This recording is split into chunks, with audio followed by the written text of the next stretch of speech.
¿Puedes venir? Mica quiere venir a orar para empezar nuestro día y recordamos esto y tantas otras cosas. Hermanas, oremos. Señor Dios Todopoderoso, ¿cuántas veces te damos en esta hora, en este momento, Señor? Porque tú eres bueno y para siempre es tu misericordia. En esta hora, Señor, delante de ti, Señor, venimos a agradecerte por todo lo que tú nos has dado, Señor, porque tú eres bueno, Señor, y has suplido nuestras necesidades de acuerdo y conforme a tu voluntad. Gracias por la provisión que hemos tenido, gracias por la salud, por los alimentos, porque has cuidado de nosotros, de nuestras familias. Y estamos en esta hora, Señor, aquí reunidas todas mis hermanas, Señor, para escuchar de tu palabra, Señor. Pedimos que tú pongas en nuestro corazón el poder escuchar, el poder aprender, el poder llevarla a la práctica, y que tú uses, como siempre, grandemente la vida de Elenita, que nos comparte en nuestras dudas, en nuestras dificultades que tenemos. A veces nos cuesta trabajo entender, pero ella, pues amablemente y con la sabiduría que tú le has permitido, pues nos comparte.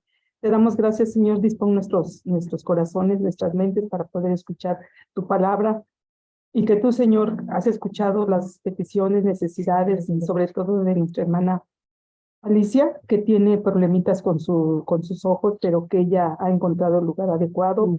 Tú provees, Señor, eso que ella necesita para el cuidado de sus ojos, para que ella pueda estar bien. Restablécela, si así es tu voluntad. La ponemos en tus manos, y también a todas nuestras hermanas que están padeciendo. Maru, Señor, que ella fue operada, pero ya está recuperándose, gracias a Dios. También por Luis Esteban, por todas nuestras hermanas, Gloria Corona y nuestra otra Gloria, por todas, Señor, que estamos padeciendo, que tienen dificultades de enfermedad. Yo te pido que tú, Señor, pues las ayudes, las fortalezcas y le des dirección para saber lo que tenemos que hacer y cómo cuidarnos también. Todo eso te lo pongo en tus manos y te doy gracias porque tú eres bueno, Señor Jesucristo. Amén. Gracias, Mica. Gracias. Qué lindo ir al trono de Dios y descargar todas nuestras cosas, ¿no? Pues chicas, estamos llegando a la recta final de nuestro libro. Estamos en el penúltimo capítulo y estamos en la 21. Y nada más, pequeño repaso para que las que no han estado tengan una idea. Que vimos que damos gracias a Dios que estamos en una iglesia que enseña buena doctrina, porque hay muchas iglesias que enseñan cosas que no están correctas y confunden a la gente. Doctrinas mal aplicadas, como vimos en la página 317. Vimos aquí en la página 318 que minimizan quizá la gracia y ponen más énfasis en disciplinas duras. Y también hemos visto que hay remedios equivocados que nos dan y no están apegados a la palabra de Dios. Así es que todo eso hemos estado viendo que de alguna forma es una crueldad. Y ahora en la página 324 estamos empezando a terminar ese capítulo, perdiendo de vista la gracia. Así es que vamos a leer primero para las que están en Zoom, porque se oye mejor, y después vamos a las que estamos aquí. Muy bien. Maru, ¿tú quieres leer?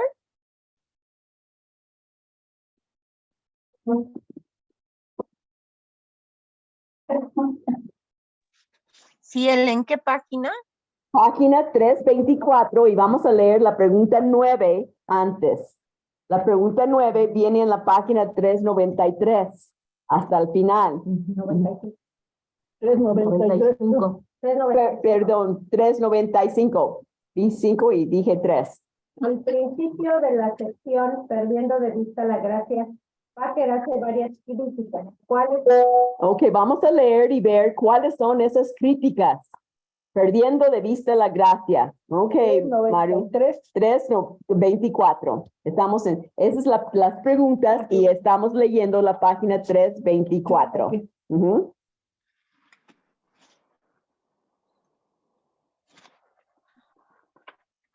perdiendo de vista la gracia. ¿Qué es lo que tiene de malo esta enseñanza en lo fundamental? Es digna de crítica desde muchos ángulos.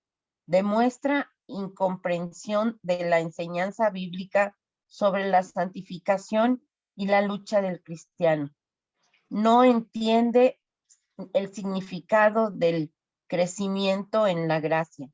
No entiende lo que significa el obrar del pecado que mora en el creyente. Confunde la vida cristiana aquí en la tierra con la vida cristiana como ella ha de ser en el cielo. Concibe incorrectamente la psicología de la obediencia cristiana, y entre paréntesis, actividad impulsada por el espíritu y no pasividad inculcada por el espíritu. Se cierra el paréntesis, pero la crítica fundamental es sin duda la que pierde de vista el método y el propósito de la gracia. Tratemos de explicar más esto. Y todo ese párrafo viene de lo que vimos en la página anterior, cuando habla acerca de que cuando en una iglesia te están atacando, haciéndote sentir, ay, tú estás enferma porque pecaste, ¿no? Están pasando por alto la gracia, que no porque estás enferma quiere decir que has pecado, ¿no? Puede ser, pero puede ser que no, pero eso ya vimos en la clase anterior. Pero ese párrafo viene por eso se llama perdiendo de vista la gracia. Subrayé aquí cuando dice demuestra las críticas, demuestra incomprensión de las enseñanzas bíblicas sobre la santificación, subrayenlo. ¿Tienes con qué subrayar? Ok. Vamos a dejarlo ahí y subraya eso, es una de las críticas y la respuesta a la pregunta número 9. Demuestra incomprensión de la enseñanza bíblica sobre la santificación y la lucha del cristiano.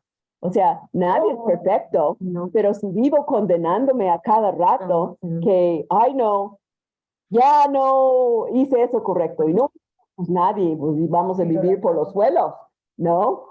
No, ¿qué pasó con la gracia? Estoy en la lucha, eso es lo importante. Tenemos que recordar eso. Entonces, subrayen eso. Demuestra incomprensión de la enseñanza bíblica sobre la santificación y la lucha del cristiano. Esa es una crítica. Número 2, no entiende el significado del crecimiento en la gracia. Todos los días es una nueva oportunidad. Entonces, aquí arriba vamos a subrayar. No entiende. Sí, demuestra incomprensión de la enseñanza bíblica sobre la santificación y la lucha del cristiano. No entiende el significado del crecimiento de la gracia. No entiende, eso es otra crítica, lo que significa el obrar del pecado que mora en el creyente, ¿no? Confunde, otra crítica, la vida cristiana aquí en la tierra con la vida cristiana como ella ha de ser en el cielo. Pues en el cielo ya no va a haber dolor, no va a haber pecado, ya no vamos a tener lucha, ¿no? Como aquí. Entonces, concibe incorrectamente, siguen subrayando, la psicología de la obediencia cristiana, ¿no? Es el Espíritu Santo que nos impulsa, ¿no? Y pierde de vista el método y el propósito de la gracia. Esas son las críticas que está dando. Y ahora la pregunta número 10, y vamos a pedir a Sonia, tú puedes leer, ¿quieres tu prima? ¿Tu prima quiere leer o nada más va a oír? Maru. Va a oír. Ok. Sonia, tú puedes leer, pero primero va a leer la pregunta número 10, Ale. ¿Qué es la gracia? Propósito tiene. ¿Cómo cumple Dios este propósito? Que son 3 preguntas ahí. 10A, 10B y 10C. Primero 10A, ¿qué es la gracia? Es decir, que lo vamos a tomar por partes, si no vamos a hacer bolas ahí. ¿Qué es la gracia? Sigue leyendo, Sonia. ¿Qué es la gracia? En el Nuevo Testamento, la gracia significa el amor de Dios en acción para con los hombres, que merecían lo opuesto del amor, La gracia significa que Dios se mueve en cielos y tierra para salvar a los pecadores, que no podían mover un dedo para salvarse a sí mismos. La gracia significa que Dios envía a su Hijo unigénito a descender al infierno en la cruz para que nosotros los culpables pudiéramos ser reconciliados con Dios y recibidos en el cielo. Al que no conoció pecado por nosotros, lo hizo pecado para que nosotros fuésemos hechos justicia de Dios en él. Entonces aquí lo explica con lujo de detalle. Pon al lado de este, ¿qué es la gracia? ¿No? Y dice, la gracia significa el amor de Dios en acción para con los hombres. Qué precioso que Dios nos ha dado su gracia. ¿Dónde estaríamos? En medio de las pruebas, en cirugías, en falta de dinero, en problemas con la pareja, en levantar la calle, en tantas cosas. ¿Qué haríamos sin la gracia de Dios? La gracia significa que Dios se mueve en cielos y tierra para salvar a los pecadores que no podían mover un dedo para salvarse a sí mismos. No tuvimos nada que ver en nuestra salvación. Dios nos dio de su gracia. Él nos abrió los ojos. Él nos dio fe.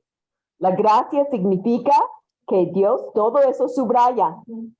Todo eso subraya. La gracia significa que Dios envía a su Hijo unigénito, y ese es el proceso, ¿no? A descender al infierno en la cruz para que nosotros, los culpables, pudiéramos ser reconciliados con Dios y recibidos en el cielo. Eso explica súper bien lo que es la gracia. Y vamos a seguir leyendo ahora con Male. Gracias, Ellen. Buenos días otra vez a todas. Dice, el Nuevo Testamento conoce una voluntad de gracia y una obra de gracia. La primera es el plan eterno de Dios para salvar. La segunda es la buena obra de Dios en vosotros, mediante la cual induce a los hombres a entrar en una comunión viviente con Cristo. Los levanta de la muerte a la vida, los sella como propiedad suya mediante el don del Espíritu. Los transforma a la imagen de Cristo y finalmente resucitará sus cuerpos en gloria. Y pues trae las citas bíblicas, ¿verdad? Y vamos a subrayar ahí que hay una voluntad de gracia y una obra de gracia. Entonces, la voluntad de gracia es el plan eterno de Dios para salvar. La segunda es la buena obra de Dios en nosotros, trabajando, ¿no?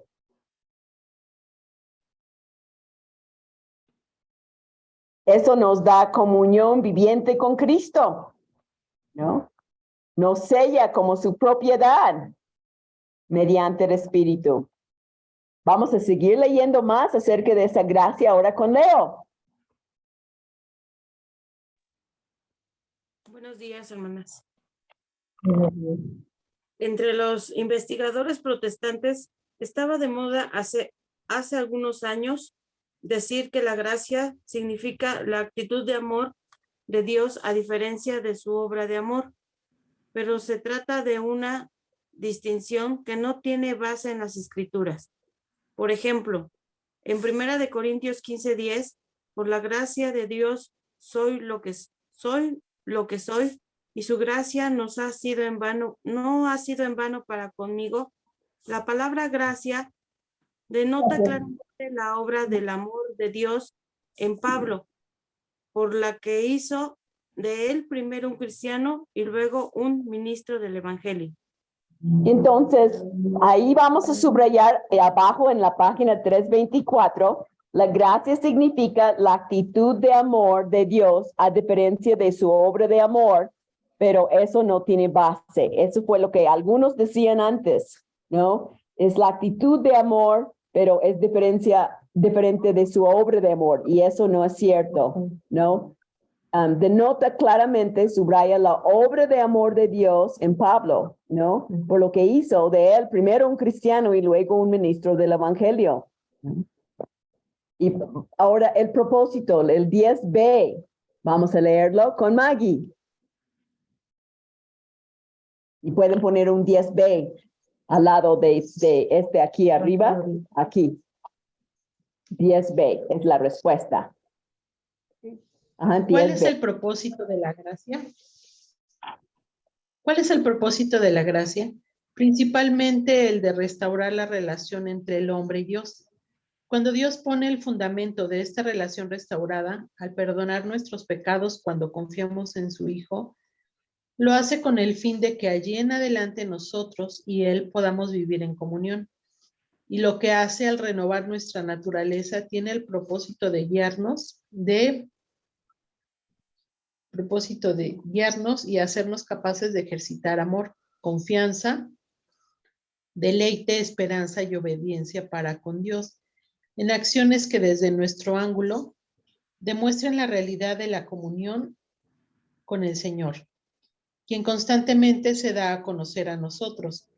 Toda la obra de la gracia apunta a esto, la adquisición de un conocimiento más profundo de Dios y a una comunión más profunda con Él.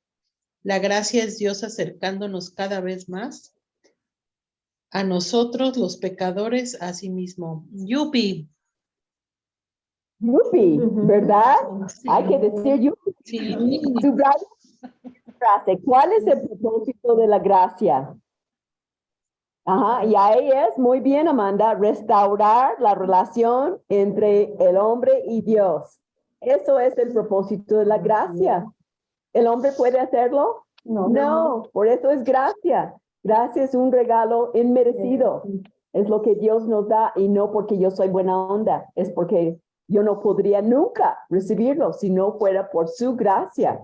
Ese amor incondicional de Él, el ágape. Al perdonar nuestros pecados, cuando confiamos en su Hijo, subráyalo. Así nos restaura la relación. Nos perdona, pero tengo que confiar en su Hijo. Y eso es una estilo y afloje de todos los días, de buscar confiar, ¿no? Hay retos en la vida, en enfermedad, ¿no? Y confiar en Dios. Dios, tú has permitido ese problema de mi ojo. Tú has permitido que mi gato se extravía. Tú has permitido que, no, que tanta cosa, ¿no? Perdonar nuestros pecados cuando confiamos en su Hijo. Y subrayé, vivir en comunión. Esa es la gracia. Por eso Él nos da su gracia, porque Él quiere que convivamos con Él en comunión. Y renueve nuestra naturaleza.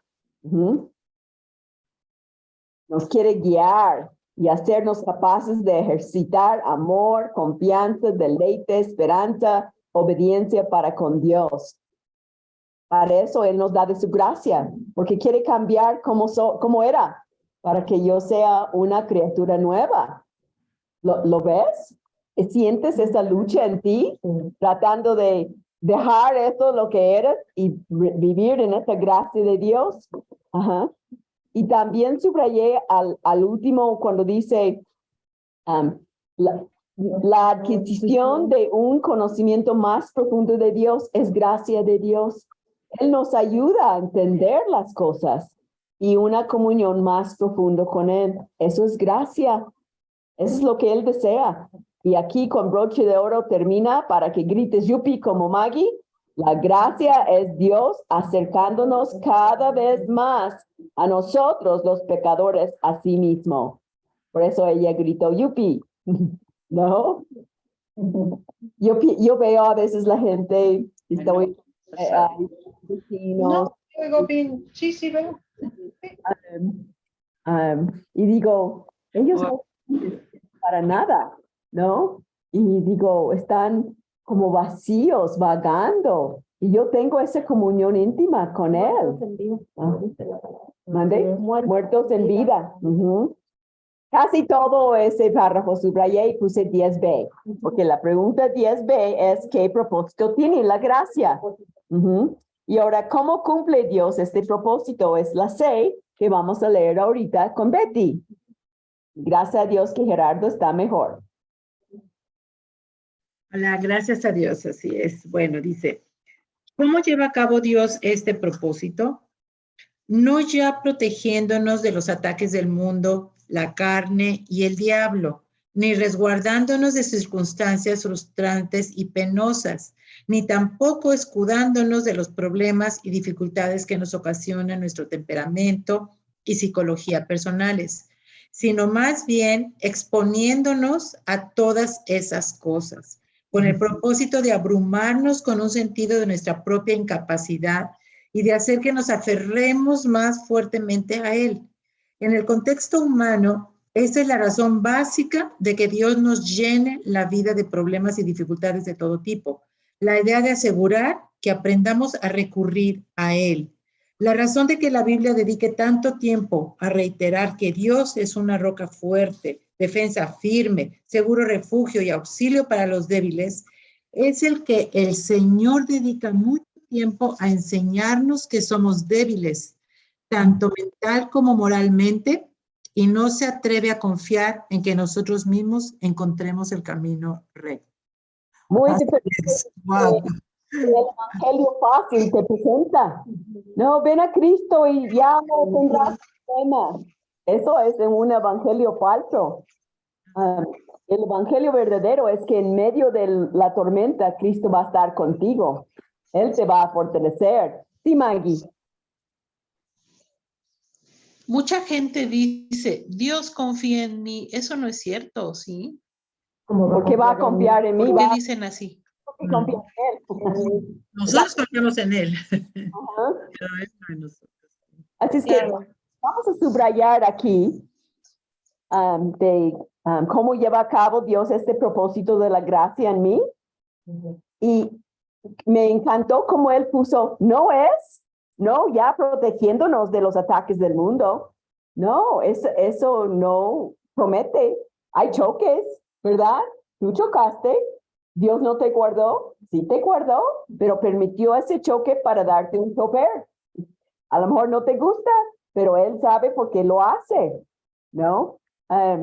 No ya protegiéndonos de los ataques del mundo, la carne y el diablo, ni resguardándonos de circunstancias frustrantes y penosas, ni tampoco escudándonos de los problemas y dificultades. Eso es lo que siempre pensamos, ay, vienes a Cristo y no tienes problemas. No, si no, subraya si no, y pon un círculo alrededor de si no, sino más bien exponiéndonos a todas esas cosas con el propósito de abrumarnos con un sentido de nuestra propia incapacidad y de hacer que nos aferremos más fuertemente a Él.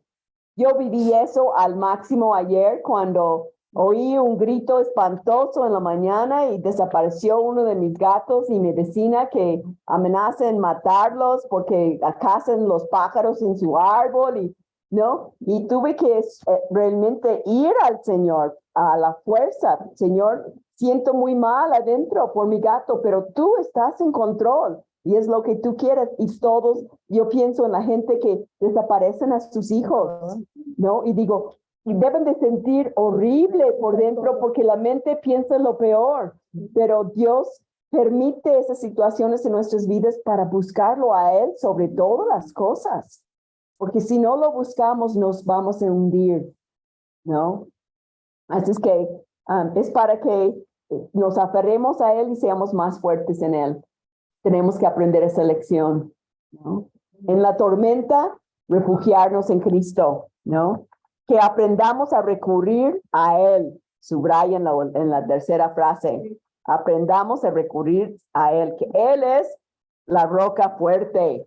Él es la roca fuerte. Y recordar en la página 326, somos débiles. Somos débiles. Y ayer yo me sentí tan débil, tan impotente, ¿no? Y así aún ante Dios y dije, pero Dios, tú quieres lo mejor para mí.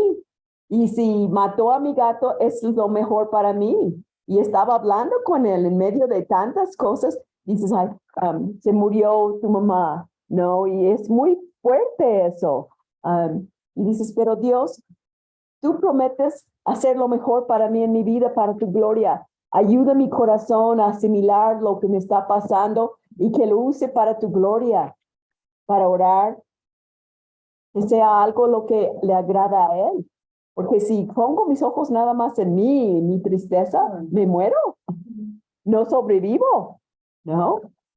Yo estaba con todos eso pensando ayer y luego en la mañana oigo chillidos otra vez y veo al lado de mi casa, mi vecino puso 2, 3 mantas sobre su patio y Salpica, la más huraña y Moca pensaron que era un trampolín o algo y brincaron y no podían salir y estaban caminando sobre la manta del techo de su y dije, no puede ser Dios, no, ya no tengo energía para eso, tú sácalo, tienes que, no, era lo que caminaba, los gatos se metieron ahí, ay no, pero y ustedes tienen su problemática, ¿no? Qué bueno que no tuve hijos, ¿no? No tenemos gatos. No, que me acuerdo una vez, mi sobrino, cuando vino a visitarme, de alguna forma se metió y estaba sobre los techos de las casas.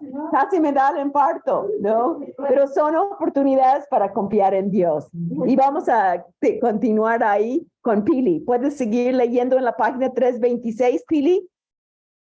326. 326. Y estamos leyendo aquí. Cuando vamos por una senda derecha sintiéndonos muy bien y alguien nos toma del brazo para ayudarnos, es muy probable que nos acudamos de él con impaciencia. Pero cuando nos encontramos en algún lugar difícil, en la oscuridad, bajo una amenazadora tormenta y sin fuerzas, y alguien nos toma del brazo para ayudarnos, con seguridad que nos hemos de apoyar con él con gratitud. Y Dios quiere que nos demos cuenta de que el paso por la vida es difícil y complejo, a fin de que aprendamos a apoyarnos en él con gratitud. Por lo tanto, él toma medidas a fin de lograr que perdamos la confianza en nosotros mismos y aprendamos a confiar en él, según la frase bíblica clásica relativa al secreto de la vida del hombre piadoso. Esperen en Jehová. Sí. Muy diferente de lo que enseña psicología del mundo y el humanismo. Todo lo puedes, ¿no? En ti misma, ¿no? Así es que subrayé ahí, hemos de apoyar en él con gratitud. Veo a Margarita, el tumor en su cerebro y los años lidiando con eso. ¿Cómo Dios permitió eso en tu vida para que aprendas a apoyarte en él con gratitud, ¿no? Y dice, por lo tanto, lo último, él toma medidas a fin de lograr. Y él usa diferentes medidas a fin de lograr eso en nuestras vidas. Y cada uno somos diferentes, ¿no? Julieta, con tus enfermedades. Y ¿buscas al Señor o buscas al Señor? Porque si no, te desmayas. Por eso en Lucas 11 dice, hay 2 alternativas a la vida. Puedes orar o desmayar. ¿Cuál quieres? Yo quiero orar. Y por eso, y tengo que hacerlo, ¿no? En todos los retos. A veces hay días tranquilos, ¿no? Y de repente, ¡boom! Y dices, ay Dios, necesito confiar en ti. Por lo tanto, él toma medidas a fin de lograr que perdamos la confianza en nosotros mismos, ¿no? Y aprendamos a confiar en él. Espera en Jehová. ¡Yupi! Ojos arriba. Eso nos ayuda. Ok. Ahora vamos a ir con este final del capítulo 21. ¿Hay otra pregunta? Sí, hay uno, pero es para la última parte en la última hoja. El Dios restaurador. Y estamos con Ana María, llegaste. Y Mariulisa también, y Tania, y Bere. Perdón, ahí la pregunta no era, ¿no? No. La 10. Ya pusimos de 10A, B y C. Y la 11 es en la última página. Así es que vamos a leer lo que dice aquí. Ana María. Ok. El Dios restaurador. Este concepto tiene muchas implicaciones. Una de las más notables es la de que Dios llega a usar nuestros pecados y errores para este fin. Con mucha frecuencia se vale de la disciplina educativa de los fracasos y errores. Es notable comprobar la considerable proporción de la Biblia que se refiere a hombres de Dios que cometen errores y a los que Dios disciplina. ¿Sí? ¿Has visto eso en tu vida? Por tu pecado y Dios disciplina, ¿eso te hace acercar más al Señor? Subrayé ahí, Dios llega a usar nuestros pecados y errores para este fin. Dios disciplina. Sí, y mejor voy a aprender, porque no, si no aprendo, otra vez va a venir la prueba, mejor por la buena. Seguimos leyendo con María Luisa. Gracias, Anita. Ya apúrate, menos días. Ya. Buen día a todas, qué alegría, gracias a Dios. Abraham, al que fue prometido un hijo, pero quien se le hizo esperar antes que la promesa se cumpliera, pierde la paciencia. Comete el error de pretender hacer de protagonista de la providencia y tiene un hijo de nombre Ismael, teniendo que esperar 13 años más antes de que Dios le vuelva a hablar. Moisés comete el error de tratar de salvar al pueblo mediante el recurso de intentar hacer valer sus derechos con actos de agresividad, matando a un egipcio tratando de resolver los problemas individuales de los israelitas entre sí. Como resultado de ello, fue desterrado por muchas décadas, viviendo en el desierto para que aprendiera a no vanagloriarse ante sus propios ojos. David comete una serie de errores, seduce a Betsabé y hace matar a Urías, descuida a su familia, hace contar al pueblo con fines de prestigio. Y en cada caso es castigado amargamente. Jonás comete el error de huir ante el llamado de Dios y acaba por despertar a la realidad en el vientre de un gran pez. Y podrían poner lo que nos ha pasado a nosotros también. Me encanta la Biblia. Demuestra que Dios escribió la Biblia hablando de todos los pecados de cada uno de esos grandes personajes de la Biblia y cómo Dios los restauró, los levantó. Y hace tantos siglos. Vivimos en la actualidad. Sí, sí, me encanta eso. Me encanta, ¿no? Como pecadores, somos necios. Subrayé cada personaje. Abraham, ¿no? Subrayen Abraham, pierde la paciencia, ¿no? Tiene un hijo que por no esperar a Dios, estamos en guerra en Israel con Irán y todo eso, y los palestinos y todo eso sigue porque él no esperó a Dios. No pensamos que lo que yo hago ahora afecte miles de años después. Y no tengo que pensar en miles de años. Lo que hago afecta a mi familia. Lo que hago afecta a ustedes, ¿no? Cuando las veo, pienso, no, yo no quiero pecar. Eso afecta a mis hermanas. ¿Qué pasaría si yo caigo en algo? ¿No? Qué horrible sería para ustedes tener que lidiar con eso. Tenemos que pensar en los demás cuando estamos tentados a pecar, a hacer algo que no agrada a Dios. Moisés, subrayen Moisés, y él agresivo, matando a un egipcio, ¿no? Tratando de resolver problemas a su manera. Él también tuvo sus consecuencias. David seduce a Betsabé, mata a Urías, descuida a su familia, también tuvo sus consecuencias. Jonás huye en vez de obedecer al principio. Y así como dice, podemos seguir. Tania, ¿puedes seguir leyendo? Qué bueno que la Biblia es real. Habla de vidas reales con sus pecados. Porque si un hombre lo escribe, no diría, yo no escribí un libro con todos mis pecados. Escribí un libro de soltera para Cristo, pero no incluí todas las cosas que no hice bien, ¿no? Traté de hablar bien, ¿no? Para animar a otros. Todos somos pecadores, estamos en la lucha, ¿no? Pero yo digo, por eso sabemos que Dios escribió la Biblia. Él expone al hombre ante su pecado para darnos aliento después. ¿Sí, Tania? ¿Sí puedes? No, Tania. Sí, Ellen, gracias. Buenos días a todas. Dice, así podríamos, pero lo que corresponde recalcar es que el error humano y el inmediato desagravio divino en ninguno de los casos fue el fin de la historia. Sí, bien. Abraham aprendió a esperar que se cumpliese el tiempo de Dios. Moisés se curó de la confianza en sus propios recursos. En realidad, su ulterior apocamiento fue casi pecaminoso. David encontró arrepentimiento después de cada una de sus caídas y estaba más cerca de Dios al final que al comienzo. Jonás.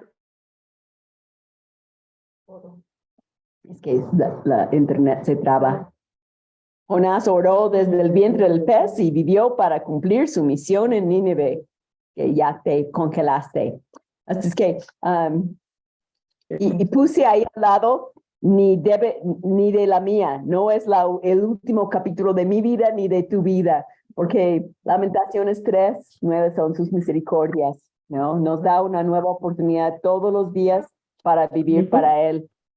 Y subrayé ahí, en ninguno de los casos fue el fin de la historia y no es el fin de tu historia. Dios te invita, vuelve a mí, yo te redimí, quiero usar tu vida, ¿no? Muchos de nosotros estamos en la última etapa de nuestras vidas, ¿no? ¿Cómo vamos a terminar? ¿No? Yo cuando leo alguien murió de 75 o alguien murió de, yo digo, ay, ya voy para allá, ¿cuánto tiempo más tendré? ¿Cómo voy a hacer que cuenten mis días para Dios? ¿No? ¿Cuántos años tenía? Ajá. 70. Ajá, sí, y dices, wow, ¿no? Pero sabemos a dónde vamos, pero ¿cómo vamos a terminar esa lucha que se llama la vida? Quiero vivir para Él y confiar, mostrar a mis hijos, a tus hijos, no a los míos, a mis sobrinos, ¿no? ¿No? Me encantó eso, ni debe de ser la mía, no es el fin de la historia. Y así subrayé, Abraham aprendió a esperar. Moisés se curó de la confianza en sus propios recursos. David encontró arrepentimiento. Jonás oró desde el vientre del pez, ¿no? Y cumplió su misión. Hoy en la mañana una amiga me mandó un video de chinos y que un misionero un pastor de los Estados Unidos fue a enseñarles. Muchos viajaron más de 13 horas para poder estar ahí en los estudios de la Biblia. Nunca se quejaron que no tenían sillas cómodas para sentarse. Ellos habían memorizado mucho de la Biblia. La mayoría habían estado en prisión por su fe y ahí memorizaron. Y mi amiga que mandó el video no ha ido a la iglesia desde antes de la pandemia y la invito y no va. Y le dije, qué reto para nosotros, ¿no? ¿Y tú cuándo vas a ir a la iglesia? Es cómodo quedarte en casa, es cómodo ver en internet el servicio. Venir aquí a la clase es un esfuerzo. Yo cuando las veo de dónde vienen y todo y digo, wow, qué ganas de aprender. Eso me motiva a estudiar, a prepararme. Porque sería más fácil. Yo sé, algunos no pueden venir, están en los Estados Unidos, pero están en Monterrey, están en Aguascalientes, pero otros no pueden. Y yo quiero animarles, ¿no?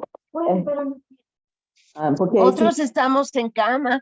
Otros estamos en cama y no pueden, pero yo sé, Maru, si pudieras, cambiarías todo para poder estar.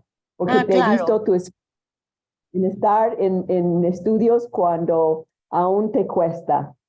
Así es que vamos a seguir leyendo. No estoy apuntando a nadie en especial, pero si el saco te queda, le dije a mi amiga, ¿y tú cuándo vas a ir a la iglesia? O sea, tú puedes. Mira lo que hicieron esos chinos, el esfuerzo, 13 horas para oír la palabra, memorizando las escrituras porque no hay Biblias, ¿no? Están en la prisión y dicen, tenemos la Biblia escrito en cachos de papeles. ¿Y qué se encuentran los papeles? Pues no los quiten, por eso lo memorizamos lo más rápido posible. Y nosotros, si no tengo mi cafecito, ¿no? Bueno, vamos a seguir leyendo. Bere.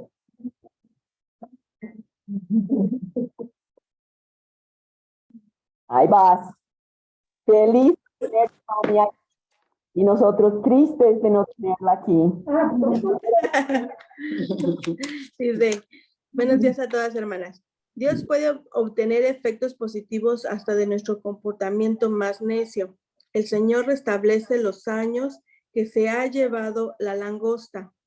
Dicen que los que jamás cometen errores nunca hacen nada. Por cierto, que los hombres mencionados arriba cometieron errores, pero a través de sus errores Dios les enseñó a conocer su gracia y a aferrarse a Él de un modo que nunca se hubiera logrado de otra forma. ¿Tiene el lector algún sentido de fracaso? ¿Sabe que ha cometido algún error abominable? La solución es volver a Dios. Su gracia restauradora está a nuestra disposición. Y saben que una cosa que difiero con el autor aquí, a mí no me gusta decir, tienes algún error, es pecado. Error suaviza lo que es, ¿no? En nuestra cultura, en nuestro idioma, ¿no? Yo quisiera poner como siervo en griego realmente es esclavo, ¿no? Lo entiendes mejor.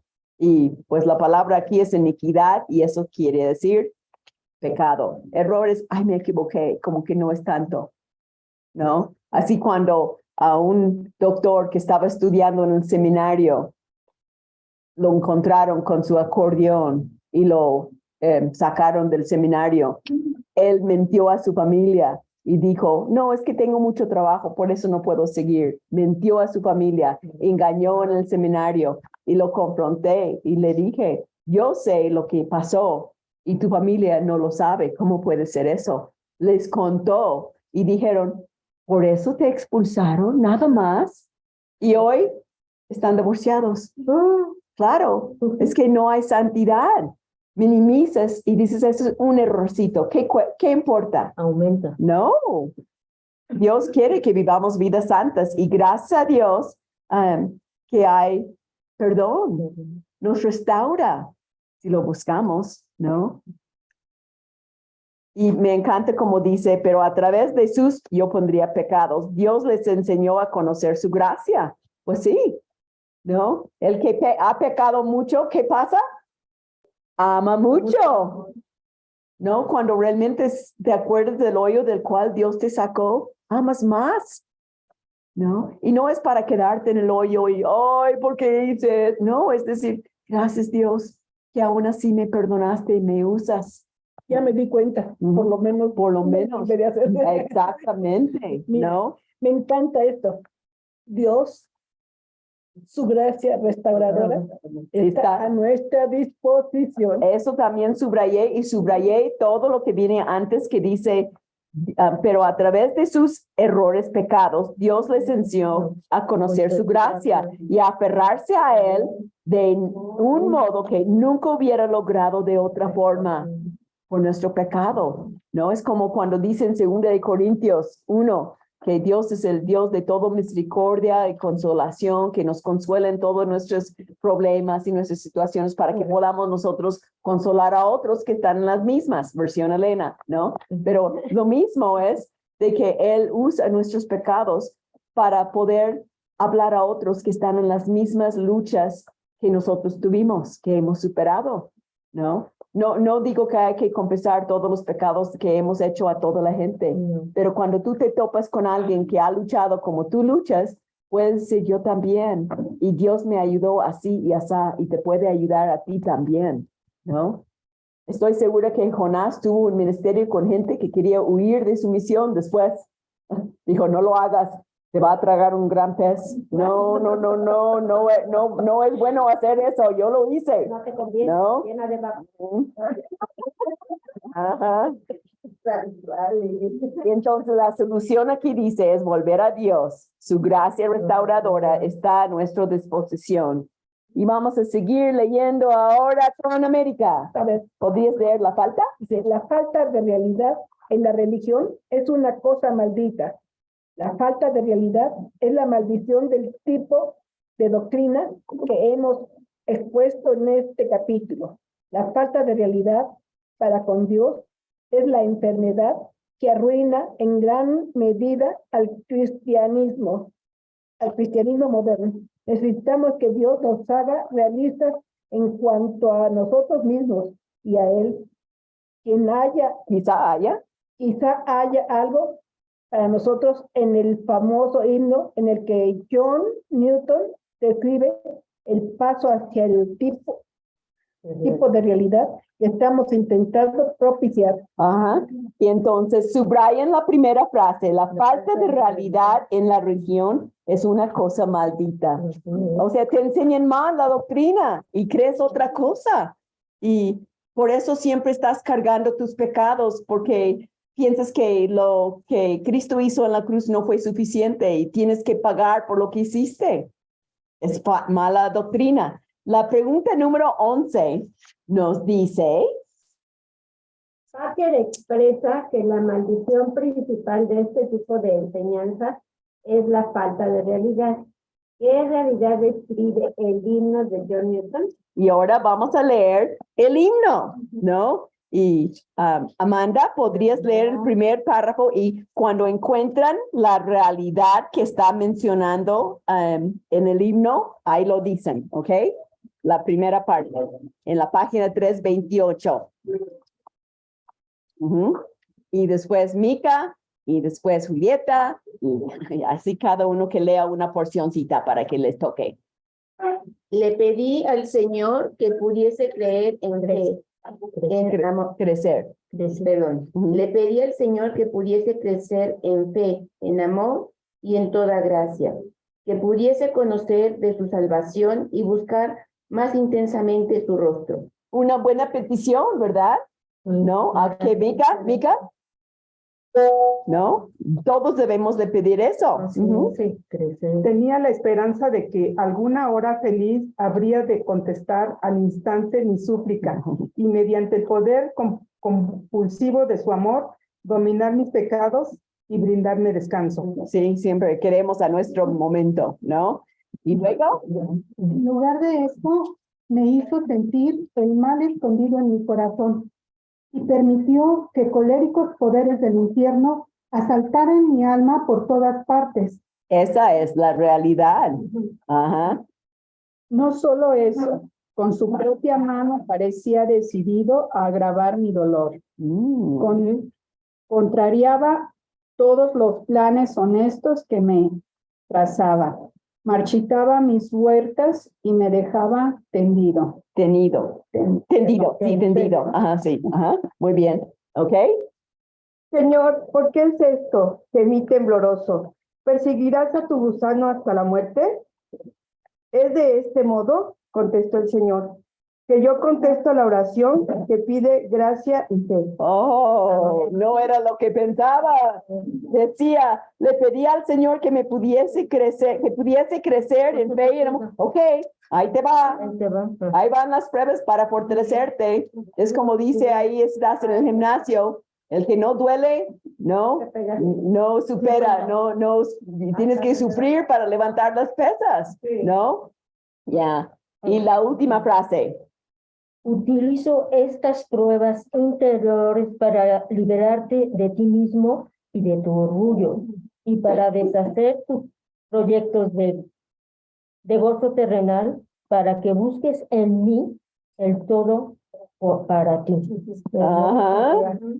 Entonces aquí quisiera que la realidad, eso es, y a veces no tenemos ese enfoque y por eso nos quejamos y por eso la semilla que cayó sobre la tierra en el camino rápido se es comido por las aves y es gente no salva porque tienen pruebas y no están afianzados en el Señor. Subraya en el tercer párrafo, en lugar de esto me hizo sentir el mal escondido en mi corazón. Y en el siguiente, agravar mi dolor. Para que busques en mí el todo para ti. Y luego el penúltimo dice, de este modo contestó el Señor que yo contesto la oración que pide gracia y fe. Y la última frase, todo. Utilizo estas pruebas anteriores para liberarte de ti mismo y de tu orgullo y para deshacer tus proyectos de gozo terrenal, para que busques en mí el todo para ti. Pongan un 11 ahí, es la realidad. Un 11. En el segundo también es contrario. Voy a pasar aquí, Ajá. Sí, señorita, te doy permiso. Ajá, sí, sí.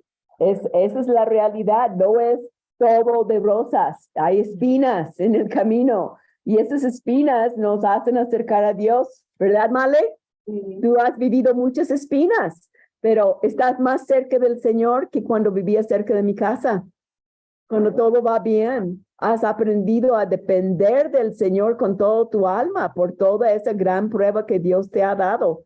Estoy segura en esos días hasta Gerardo, ¿no? En la prueba del apéndice está Gloria con su ojo. Cada uno en nuestras pruebas buscamos más al Señor.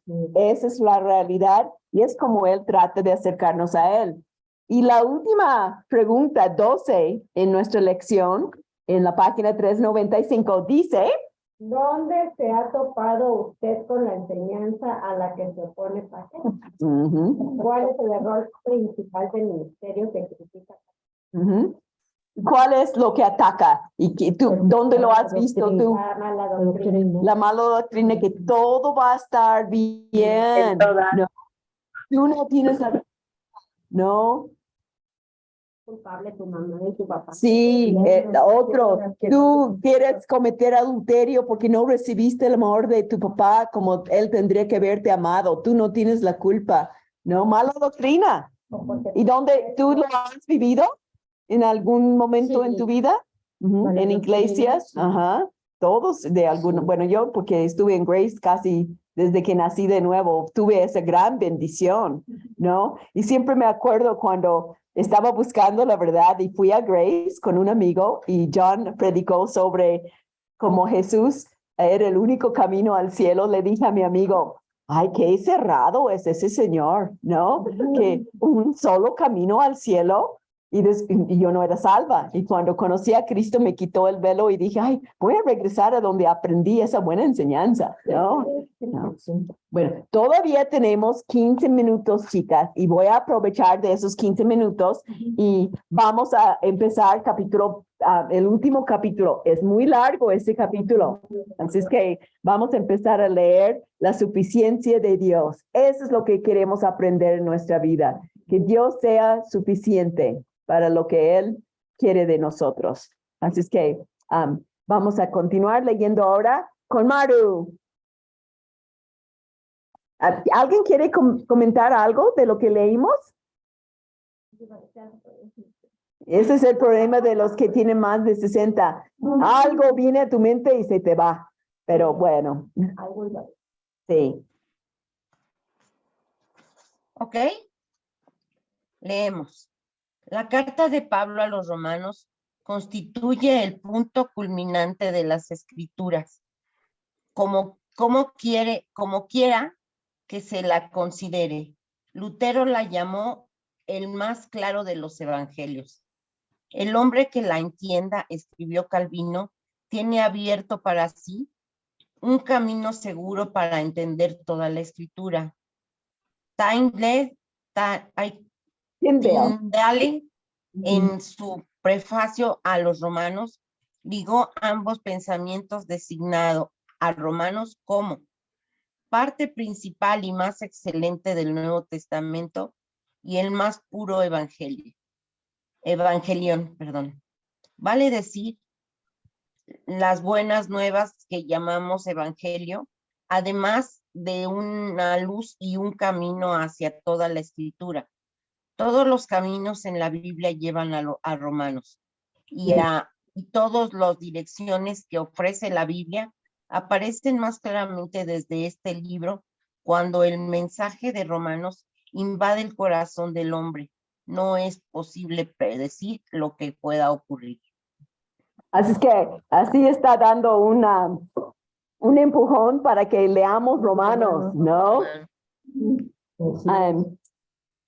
Lutero dijo que es el más claro de todos los evangelios, ¿no? Porque habla ¿qué versículo viene a tu mente cuando piensas en el libro de Romanos? 8. Romanos 8, ¿qué? ¿Qué versículo? Pues todo que habla del amor de Cristo por mí, que soy más que Ok, al vencedora, al final, ok. que nada me separará de su amor. Ok. ¿Quién más viene a un versículo en Romanos? En un romano. Pero es de que todas las cosas Dios usa para bien. A los que lo amamos. ¿Y Romanos 3:23 no viene a su mente? Por cuanto todos pecaron y están destituidos de la gloria de Dios. 6:23. Justo ni uno. No hay justo. Ajá, 3:10. No hay justo ni uno. O sea, Romanos 5. 5:8 más Dios muestra su amor para con nosotros en que siendo aún pecadores, Cristo murió por nosotros. 8. Entonces, es claro. El hombre que la entiende, dijo Calvino, tiene abierto para sí un camino seguro para entender toda la escritura. Wow, subrayé eso. Entonces, entender Romanos te ayuda a entender toda la Biblia.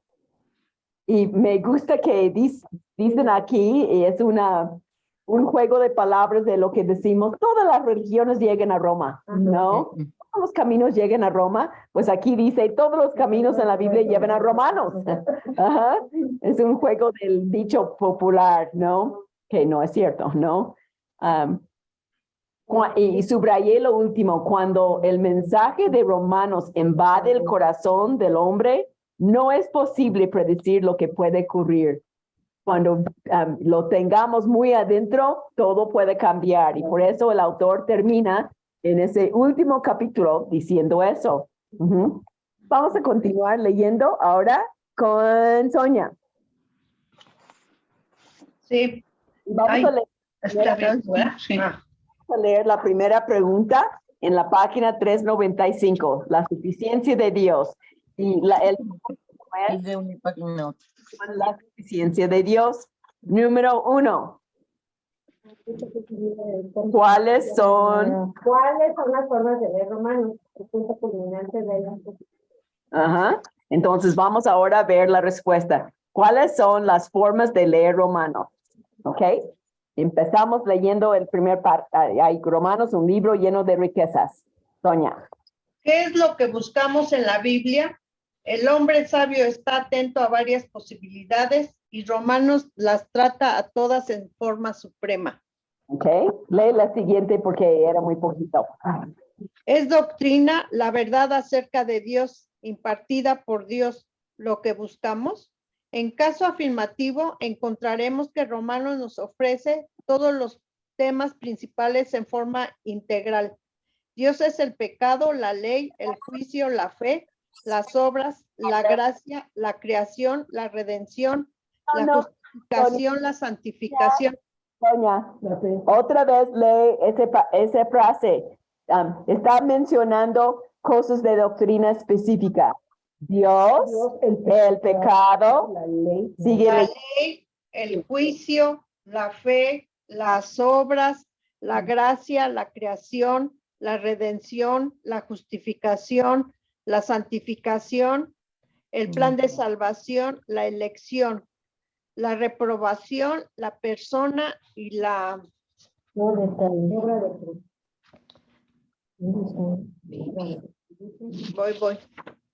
Y la persona y la obra de Cristo, la obra del Espíritu, la esperanza cristiana, la naturaleza de la iglesia, el lugar del juicio y del gentil en los propósitos de Dios, la filosofía de la iglesia y de la historia del mundo, el significado y el mensaje del Antiguo Testamento, la santificación del bautismo, los principios de la piedad y la ética personales, los deberes de la ciudadanía cristiana, etcétera. Todo eso subrayó porque es doctrina. Romanos es un gran libro de doctrina. Una manera, como leyó Ale, que podemos, es una forma de leer Romanos, es ver doctrina en el libro de Romanos. Entonces pongan un número 1 al lado de que es doctrina. Ese es 1. Ahora vamos a ver otro con Male. Y si quieres saber de eso, Búsquenlos en el libro de Romanos. Dice, pero el hombre sabio lee la Biblia también como el libro de la vida, que muestra mediante exposición y ejemplo lo que quiere decir servir a Dios o no servirle, encontrar a Dios o perderlo en la experiencia humana real. ¿Qué puede ofrecernos Romanos en cuanto a esto? La respuesta es el espectro más completo de la vida de pecado y de la vida de la gracia, y el análisis más profundo del camino de la fe que pueda encontrarse en toda la Biblia. Entre comillas dice sobre el pecado, y véanse los capítulos 1, 3, 5, bueno, es todos los que trae aquí, dice sobre la gracia y sobre la fe, también trae otros capítulos que ahí están. Entonces, la segunda manera en que podamos leer el libro de Romanos es viéndolo como un libro de la vida, un estilo de vida, ¿no? Cómo vivir en su gracia, cómo recibir el perdón de pecado, cómo vivir en fe. Subrayé ahí leerlo como el libro de la vida. Lo que quiere decir servirle o no servirle. Mucha gente se equivoca en esa área. Me ven como soy misionero compartiendo el estudio. Ay, pues si yo voy a servir a Dios, debo de dar un estudio. Y estás casada y tienes 5 hijos pequeños. Y les digo, si tú harías lo que yo estoy haciendo, pecarías. Ama a tu esposo, cría a tus hijos a seguir a Cristo. Eso es servir a Dios. Mucha gente no entiende servir a Dios es obedecerle en donde tú estés ahora. Queremos algo, yo estoy dando estudios como si fuera más importante. No es más importante. Obedecer a Dios es más importante donde Él te está. Muy bien. De Romanos, Maggie.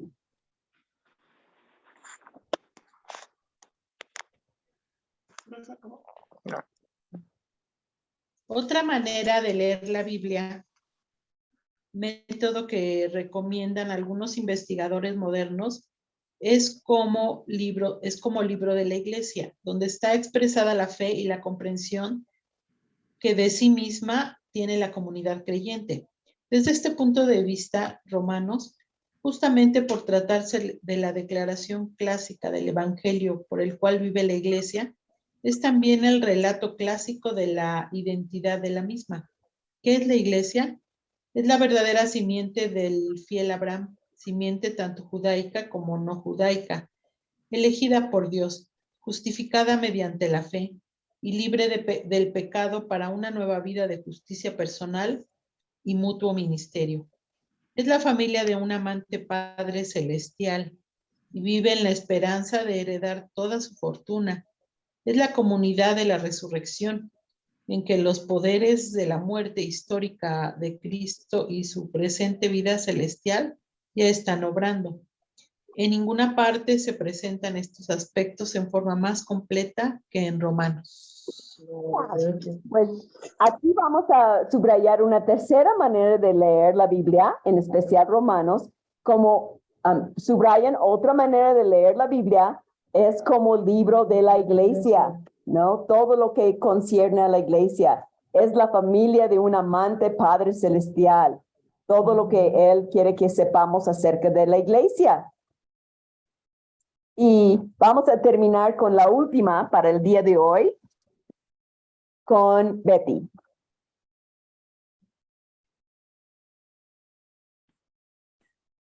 El hombre sabio lee también la Biblia como la carta personal de Dios a cada uno de sus hijos espirituales y por lo tanto dirigida a él mismo tanto como a cualquier otra persona. Leamos Romanos de este modo y encontraremos que tiene un poder singular para descubrir y tratar cosas que constituyen parte de nuestra vida, aceptadas tan tácitamente que de ordinario ni siquiera pensamos en ellas. Los hábitos y actitudes pecaminosas, el instinto de hipocresía, la tendencia natural a justificarnos y a confiar en nosotros mismos, la perenne incredulidad la frivolidad moral, la superficialidad del arrepentimiento, el ánimo dividido, la mundanalidad, el espíritu de temor, el pesimismo, el orgullo y la insensibilidad espiritual.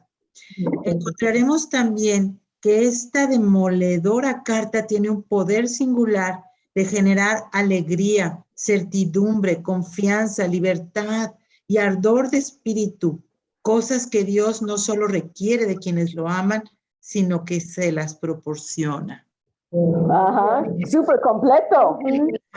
Brian, en la página 330, se lee como la carta personal de Dios a cada uno de sus hijos espirituales. Es la cuarta manera en que podemos leer la Biblia y en especial la carta de Romanos. Y todas las cosas que trata, ¿no? Están en, te lo dice a ti, a mí. Ajá. Entonces, en la página 395, en la primera pregunta, van a poner páginas 329 a 331, porque es la respuesta a la pregunta número 1.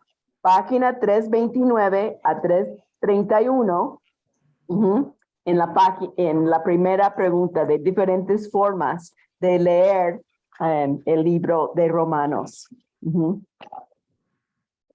Y nada más, vamos a leer lo último ahí con María Luisa. Se decía de Jonathan Edwards que su doctrina era todo aplicación y que su aplicación era toda doctrina.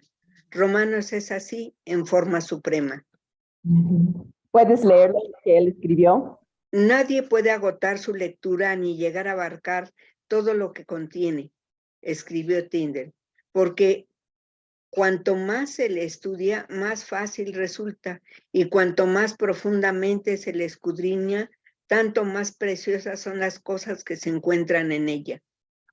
Así de grandes son los tesoros de cosas espirituales que yacen escondidos en ella, por lo cual todo hombre, sin excepción, ejercítese en ella diligentemente y recuérdela de noche y de día de continuo, hasta que esté perfectamente familiarizado con ella. Qué bueno. ¿Y no estás leyendo algo en especial o te sobra un poco de tiempo? Romanos tiene 16 capítulos. Cada semana. Lee uno al día y a la mitad del mes de febrero ya vas a haber acabado todo el libro de Romanos. Lee un capítulo al día y puedes leerlo quizá 2 veces en el mes de febrero. A ver qué te enseña el Señor con lo que es eso. Bueno, ahí lo vamos a dejar. La segunda pregunta es para la semana que viene. Siguen leyendo, contesten las preguntas. Si no lo han hecho, deben de tenerlo ya hecho cuando vienen, ¿ok? Elenita. Sí, comentario. Elenita, les quiero presentar una amiguita que tengo aquí en Statesville. Ok. A ver, Orfila. Se llama Orfila. Orfila, mucho gusto. Hola, mucho gusto. Es cristiana también. ¿Qué más le vale? Gracias. Bendiciones a todas. Escuché una parte de su servicio, de su estudio y me encantó. He aprendido aprendí mucho de este estudio. Muchas gracias. Y Dios pues me puso acá porque la verdad que me equivoqué de hora para venir a ver a mi amiga.